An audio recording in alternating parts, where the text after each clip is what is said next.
خیبر پختونخوا کے لیے نہیں ہے, اسلام آباد کے لیے نہیں ہے. آپ ہم کو تانا مارتے ہو کہ ہم نے امپاورڈ لوکل گورنمنٹ نہیں رکھی. میں آپ سے سوال پوچھنا چاہوں گا فواد چودھری صاحب, کیا آپ کے بوزدار نے لوکل گورنمنٹ نظام کو رکھا یا ختم کر دیا؟ آپ کے محمود خان نے لوکل گورنمنٹ کے نظام کو رکھا یا ختم کر دیا؟ آپ کے عمران خان نے اسلام آباد میں لوکل گورنمنٹ کے نظام کو رکھا یا ختم کر دیا؟ آپ ہمیں کہہ رہے ہیں کہ ہمارا نظام امپاورڈ نہیں ہے. ہم نے نظام کو چلنے تو دیا, ہم نے وسائل پرووائڈ کیے. اب وہ متحدہ قومی موومنٹ کا میئر نہ مانے, اس پہ ہمارے اعتراضات ہو سکتے, تنقید ہو سکتی ہے, ہم بات چیت کر سکتے ہیں, لیکن اس بات کا تو آپ اعتراف کریں کہ اگر مقامی حکومتوں کا نظام پورے پاکستان میں کہیں چلا تو وہ پاکستان پیپلز پارٹی کی سندھ حکومت کے تحت صوبہ سندھ میں چلا. ہم نے اس بات پہ اعتراض نہیں کیا کہ کراچی کا جو بلدیاتی نظام ہے وہ متحدہ قومی موومنٹ کے حوالے ہے. آپ نے اعتراض کیا کہ لاہور کا بلدیاتی نظام نون لیگ کے پاس ہے. آپ نے اعتراض کیا کہ اسلام آباد کا بلدیاتی نظام نون لیگ کے پاس ہے. تو آپ نے اس نظام کو چلتا کر دیا. بات کرتے ہیں 140A کی. میں سوال پوچھنا چاہوں گا 140A کی. آج کراچی سراپا احتجاج ہے. یہ جو بلڈنگیں گرنے کا فیصلہ سپریم کورٹ کر رہی ہے, ان بلڈنگز کو کمرشلائز کرنے کا فیصلہ کس زمانے میں ہوا تھا؟ یہ جو سڑکوں کو کمرشلائز کیا گیا تھا کراچی شہر میں, یہ 2003 میں کیا گیا, اور اس زمانے میں ایک بڑی امپاورڈ لوکل گورنمنٹ تھی. نعمت اللہ صاحب کراچی کے سٹی ناظم تھے, اللہ بخشے ان کو. دوسری بار کمرشلائزیشن 2006-2007 میں ہوئی جب مصطفیٰ کمال صاحب کراچی کے سٹی ناظم تھے, انہوں نے فیصلہ کیا.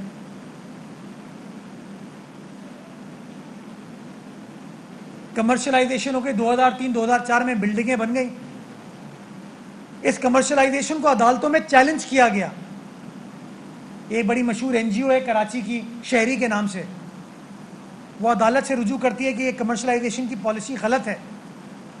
تو عدالت کہتی ہے نہیں, یہ پالیسی ٹھیک ہے, اور کمرشلائزیشن کی پالیسی کو انڈورس کر دیا جاتا ہے. آپ, میں, سڑک پر چلنے والا آدمی اور لوگ اس پالیسی کے تحت جو بلڈنگز بنتی ہیں, کوئی اپارٹمنٹ خریدتا ہے, کوئی دکان خریدتا ہے, آج 2019, 2020, 2021 میں فیصلہ کیا جاتا ہے کہ نہیں وہ غلط ہوئی ہے. اور مجھے حیرت ہے کہ وہ لوگ جو کراچی شہر سے 14 سیٹیں لے کے بیٹھے ہیں, جن کے لیڈر نے اپنے گھر کو ریگولرائز کرایا ہے, وہ سیاسی جماعت خاموش بیٹھی ہے. فواد چودھری صاحب کہتے ہیں کہ مراد علی شاہ صاحب بھاگ گئے, یا مراد علی شاہ صاحب کے اندر اگر تھوڑا سا احساس ہوتا تو ان کو استعفیٰ دے دینا چاہیے تھا. فواد چودھری صاحب وکیل ہیں پیشے سے, تو یہ بات شاید وہ سمجھنے کی کوشش کریں تو سمجھ سکتے ہیں وہ کہ ججز don't speak by their words. واپس آئیں گے ایک بریک کے بعد, ہمارے ساتھ رہیے. اہم ترین خبریں اب ایک کلک کی دوری پر. آپ کے پسندیدہ ٹاک شوز ہوں یا اہم ملکی یا غیر ملکی شخصیات کی نیوز کانفرنسز, ہر لمحہ باخبر رہنے کے لیے سبسکرائب کریں ہمارا YouTube چینل. موسم کی صورتحال ہو یا کھیل کے میدان سے خبریں, اپنے موبائل فون سے ملکی اور بین الاقوامی اہم خبروں تک رسائی کے لیے ڈاؤن لوڈ کیجیے موبائل ایپ. باوثوق ذرائع سے مصدقہ خبروں, تجزیوں اور تبصروں سے مستفید ہونے کے لیے وزٹ کیجیے پاکستان کی سب سے بڑی نیوز ویب سائٹ www.arYnews.tv. ان سب کے علاوہ پاکستان کا سب سے بڑا فیس بک پیج ہو, سب سے بڑا نیوز انسٹاگرام اکاؤنٹ یا پھر ٹویٹر, ARY نیوز پہنچا رہا ہے خبریں سب سے پہلے آپ تک, تاکہ آپ رہیں ہر لمحہ باخبر.